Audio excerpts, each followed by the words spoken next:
Monica is 16 years old. She presented to us with bilateral childhood onset optic atrophy. The right eye was most severely affected and the visual acuity was 6/60, which means she could just see the top line of the Snellen's visual acuity chart. And she had been seen at all the top medical centers, including the All India Institute of Medical Sciences. She had been examined at the neurology department. She had been admitted there. The total workup, including the evoked visual potentials, the MRI scan, everything was done. And they could offer only multivitamins. So for 3 years, the problem was slowly worsening. And when she presented to us, because we had been told specifically a few months ago by His Holiness Saint Gurmeet Ram Rahim Singh Ji Insan to work specifically in the area of stem cells. So we had been working on isolating autologous bone marrow stem cells, and this treatment was offered to this patient. And when we injected the stem cells retrobulbally a week ago, we had not expected this miracle. So in about a week's time, the vision has improved by close to 2 lines. From 660, the vision has gone on to become 6/24, which is quite a miracle in a short span of time. And now we are working to sort of sustain the stem cells in our body so that we can prolong the usefulness and we can maintain this vision for a long period. That is what we are working on. So will you be treating and examining more such patients using the stem cell technology? As far as, yes, we are getting institutional review board or internal ethics committee approvals for these treatments, and subject to the rules and regulations of the country, we'll be offering these treatments to the end stage patients of retinitis pigmentosa, patients of optic atrophy, patients who have no hope or no future in any other form of therapy. So because we are just using their own bone marrow, we are not manipulating it with any chemical. There is no prolonged laboratory manipulation there involved, and most importantly, there are no risks to the patient. So for these end stage patients, surely we will be offering these treatments regularly to more and more of these patients.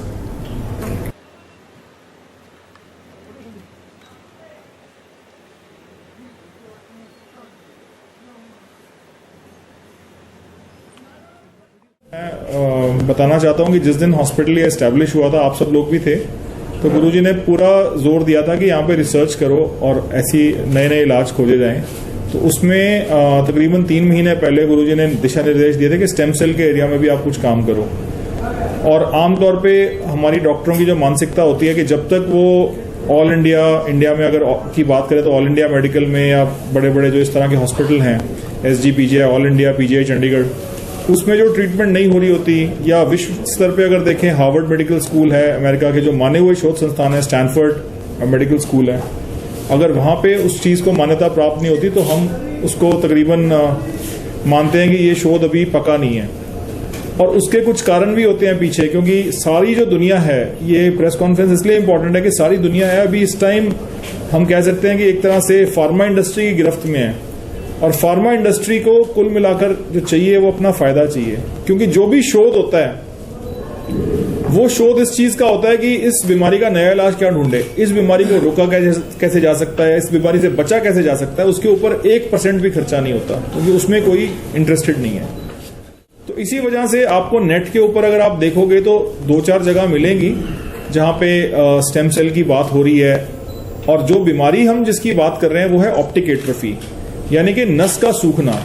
तो सबसे पहले 13 साल की उम्र में ये बच्ची अब 16 साल की है, इसका नाम है मोनिका और ये टोहाना से है, ये एड्रेस आपके सामने है।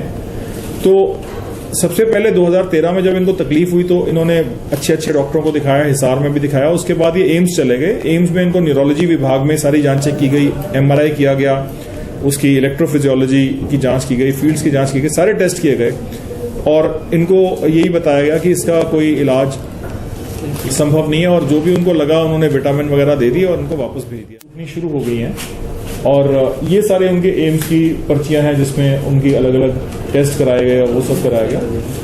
और ये जो कि आप विटामिन लेते रहिए, विटामिन का इंजेक्शन लगवाते रहिए, और ये जो है आपको ये करना है और आप दिखाते रहिए। ये डिपार्टमेंट ऑफ न्यूरोलॉजी का डिस्चार्ज है, तो आई डिपार्टमेंट की पर्चियां भी आपको दिखाएगी, डिपार्टमेंट ऑफ न्यूरोलॉजी का डिस्चार्ज भी दिखाएगा। और मैं तहे दिल से इज्जत करता हूँ कि एम्स से ही मेरा प्रशिक्षण हुआ है और गुरुजी यही सिखाते हैं, क्योंकि यहीं से मैं सीख के आगे बढ़ा हूँ जिंदगी में। और जैसे गुरुजी ने 3 महीने पहले कहा ही था, और हम स्टेम सेल पे एक डॉक्टर पुनीत है मेरे साथ, और वो काफ़ी लगे हुए हैं इसके ऊपर। तो हमने स्टेम सेल यहाँ पे प्रोसेस करने शुरू कर दिए थे, और कुछ केसेस हम पहले कर चुके थे। शुगर के 2 मरीज किए थे जिनमें HbA1c जो है वो कम हो गया था। एक बच्चा जिसको दिमाग में इंजरी थी उसका किया था, उसका काफ़ी अच्छा रिजल्ट है, वो बच्चा करनाल से है।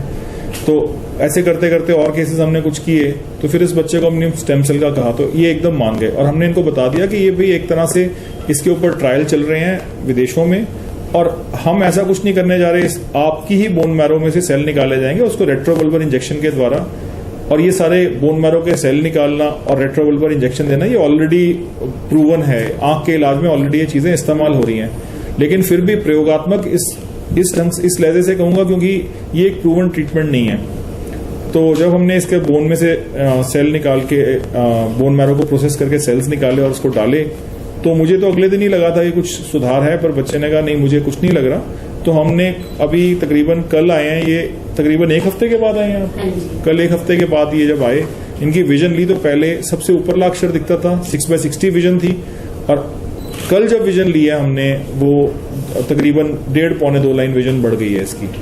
तो ये पुराना सारा रिकॉर्ड हमारे पास है, जिस भी हॉस्पिटल में गए हैं तो पुरानी भी 6/60 विजन है, और ये 1.5-2 लाइन का 1 हफ्ते के अंदर बढ़ना जो है वो बहुत ज्यादा सिग्निफिकेंट है। और हम इसमें फर्दर उम्मीद कर रहे हैं, क्योंकि कुछ और ट्रीटमेंट हम इसमें ऐड कर रहे हैं। तो उसमें ये कहा गया कि जो तो नस जो है जड़ से खत्म हो गई उसका तो मुश्किल लगता है, लेकिन नस में अगर कुछ फाइबर हों तो नस को आप मानिए, ऑप्टिक नर्व को मानिए एक बंडल है, उसमें 100 तारें हैं, तो नॉर्मल तौर पे उसमें वो 100 की 100 तारें काम करनी चाहिए। तो अगर उसमें कुछ भी चंद तारें भी काम कर रही हैं 5%, 3%, तो भी इस ट्रीटमेंट से पोटेंशियल है कि वो उसका फंक्शनिंग इंप्रूव करके कुछ विजन में इंप्रूवमेंट दे सकें। या हो सकता है कि कुछ ऐसी उसमें फाइबर हो जो कि अभी पूर्णतः मरे नहीं है और जिनको रिवाइव किया जा सके। तो रिसर्च अभी तक ये कहती है। एक आध केस रिपोर्ट है, लेकिन वो किसी शोध में नहीं छपी, क्योंकि हम नेक्स्ट स्टेप हमारा ये होगा कि इसको हम डॉक्यूमेंट करके हम इसको रिसर्च जर्नल में पब्लिश करेंगे, और उसके बाद जो प्रॉपर परमिशन लेके जो सिस्टम होता है वो क्लिनिकल ट्रायल भी इसका हम करना चाहेंगे। लेकिन अभी तक जो ये माना जाता है कि अगर 2-4% भी उसके फाइबर जिंदा है तो इस ट्रीटमेंट से उसका फायदा हो सकता है।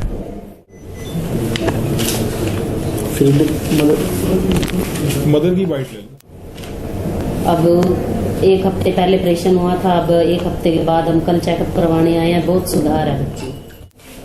मुझे एक आंख से दिखाई नहीं देता था, चक्कर भी आते थे, और 1 हफ्ते में बहुत सुधार आ गया। अब तो साफ दिखने लग गया है।